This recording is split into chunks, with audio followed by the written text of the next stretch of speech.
आज हम बायोलॉजी में जो टिश्यू चैप्टर है टिश्यूज़ के बारे में पढ़ेंगे। टिश्यूज़ क्या होते हैं? The cell that are similar in structure, origin and function form a tissue.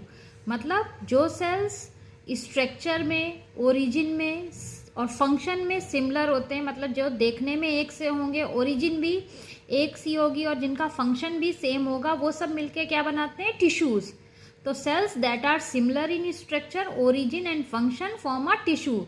और जो टिश्यू की स्टडी होती है उसको हम क्या बोलते हैं? हिस्टोलॉजी। टिश्यू की स्टडी को हम हिस्टोलॉजी बोलते हैं। Depending upon the construction of cells the tissues are two types.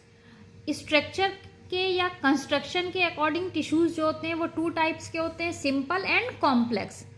अब सिंपल टिश्यू क्या होते हैं? A simple tissue is made up of same type of cell. मतलब जो टिश्यूज एक जैसे ही सेल से मिलके बने होते हैं, सेम टाइप के सेल से मिलकर बनते हैं, उनको सिंपल टिश्यू कहते हैं। While a complex tissue is made up of two और मोर टाइप्स ऑफ सेल। और उसी जगह पे क्या होते हैं? जो कॉम्प्लेक्स टिश्यूज होते हैं वो क्या कर होते हैं? दो या दो से ज़्यादा तरह के सेल से मिलकर बने होते हैं। तो मेन डिफरेंस क्या है सिंपल टिश्यूज और कॉम्प्लेक्स टिश्यूज में? सिंपल टिश्यूज जो होते हैं एक टाइप के सेल से मिलकर बनते हैं, और जो कॉम्प्लेक्स टिश्यूज होते हैं। अब हम मेरिस्टेमेटिक टिश्यूज़ के बारे में जो पढ़ेंगे। जो मेरिस्टेमेटिक टिश्यूज़ होते हैं ये सिंपल टिश्यूज़ होते हैं और कंपोज्ड होते हैं a group of similar actively dividing cell से। और ये डिवाइड करके क्या बनाते हैं? New cells. और जो मेरिस्टेमेटिक सेल का जो मेन कैरेक्टरिस्टिक्स होता है ये या तो राउंड शेप में होते हैं, ओवल होते हैं, पॉलीगोनल होते हैं और रेक्टेंगुलर होते हैं। और जो इनमें इंटरसेलुलर स्पेस होता है, सेल के बीच में जो स्पेस होता है उसको इंटरसेलुलर स्पेस कहते हैं, वो अब्सेंट होता है। और सेल वॉल क्या होती है? थिन होती है। न्यूक्लियस जो होता है लार्ज होता है और सेंट्रली लोकेटेड होता है, मतलब न्यूक्लियस बिल्कुल बीच में होता है।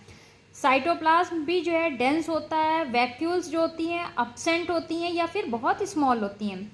मेरिस्टेमेटिक सेल्स जो होती हैं वो मोस्टली जो है कहाँ पाई जाती हैं? जो टिप्स होती है रूट की, शूट की, ब्रांचेस पे पाई जाती हैं। और जो मेरिस्टेमेटिक टिश्यूज़ का मेन फंक्शन होता है ये प्लांट की ग्रोथ में हेल्प करती हैं। अब इनकी जो है पोजीशन के अकॉर्डिंग जो मेरिस्टेमेटिक टिश्यूज़ होते हैं उनको हम फिर 3 पार्ट्स में डिवाइड करते हैं। एक तो एपिकल मेरिस्टेम, इंटरकैलरी मेरिस्टेम और लेटरल मेरिस्टेम। अब एपिकल मेरिस्टेम क्या होता है? It is the present at the tip of root. जो एपिकल मेरिस्टेम होता है वो रूट की टिप पे, स्टेम पे और ब्रांचेस